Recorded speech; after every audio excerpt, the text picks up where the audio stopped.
आपल्या दादांना जाऊन 6 महिने होत आहे. एकतर 6 महिने असे भराभरा गेले की कळलंच नाही. आणि पहिल्या दिवसापासून आमची सगळ्यांची इच्छा आहे, मागणी आहे की एक सखोल चौकशी झाली पाहिजे.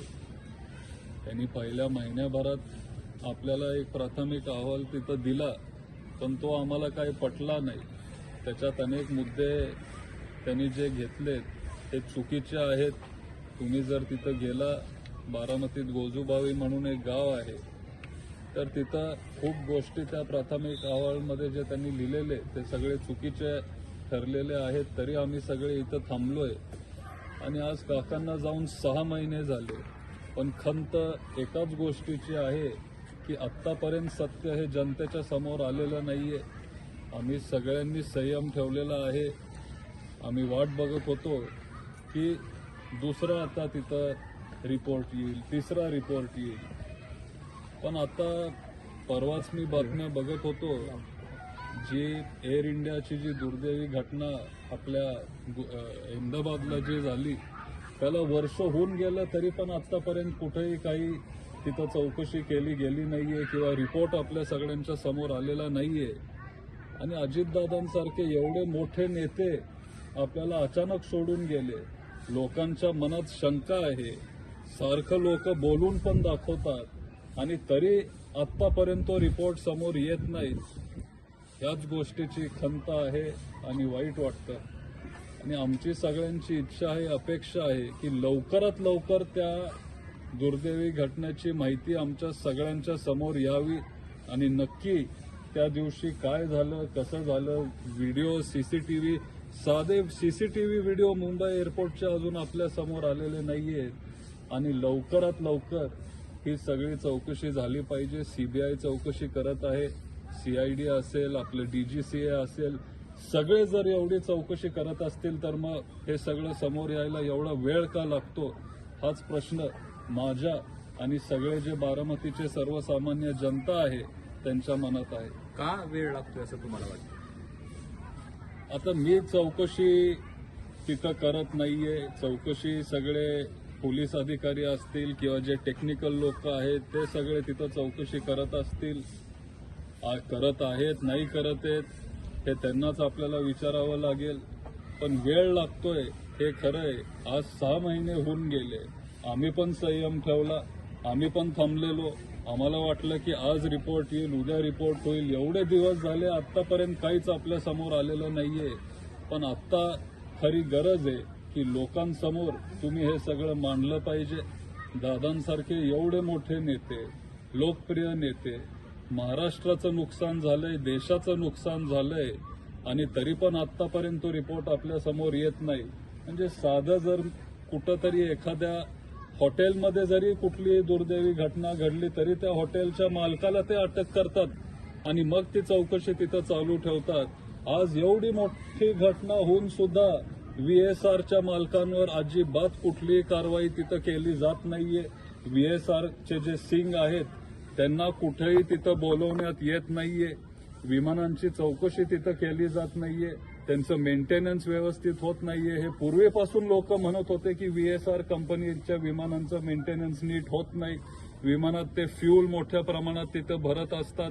कॉस्ट कटिंग करण्याच्या भांगडीत ते सगळे हे गोष्टी करत असतात.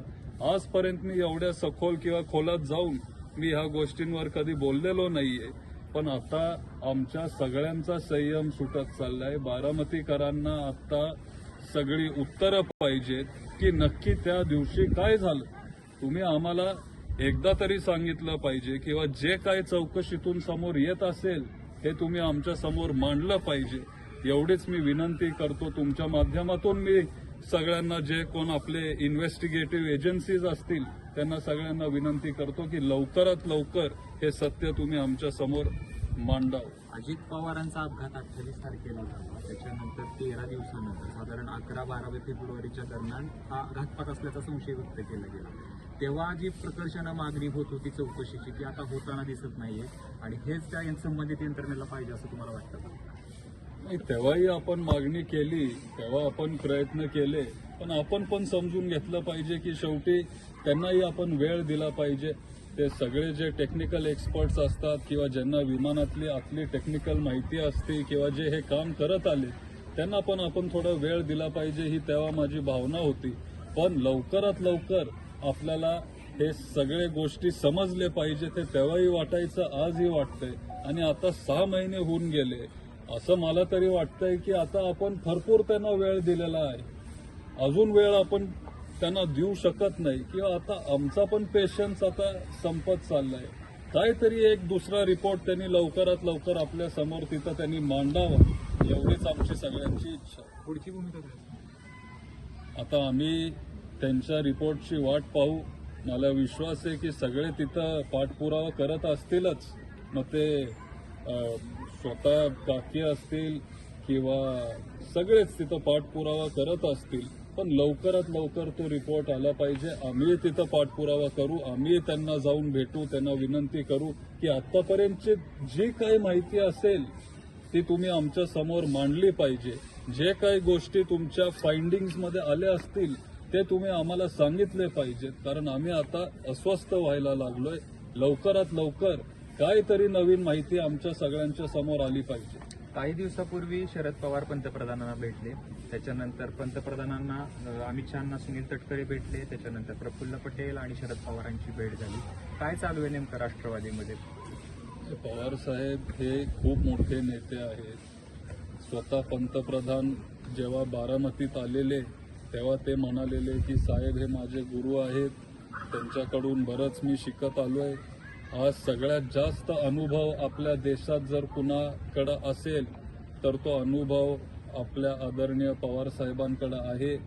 हे पंतप्रधान पण मान्य करतात आणि साहेबांनी स्वतः तुम्हाला तिथं सांगितलं की ते भेटायला गेले. जो आपला नीटचा प्रश्न होता किंवा जे कॉक्रोच जनता पार्टीचं आंदोलन जे जंतर मंतरला चालू होतं ते थांबवण्यासाठी किंवा त्याच्यातून मार्ग काढण्यासाठी तिथं पवार साहेब जाऊन भेटले. लगेच दुसऱ्या दिवशी आपल्याला तिथं ऍक्शन पंतप्रधानांनी घेतलेली ती बघायला मिळाली आणि शिक्षण मंत्री जे आहेत आपले केंद्रीय शिक्षण मंत्री त्यांचा राजीनामा तिथं घेण्यात आला आणि या संदर्भात साहेब तिथं पंतप्रधान साहेबांशी बोलायला गेले होते. ओके. थँक्यू.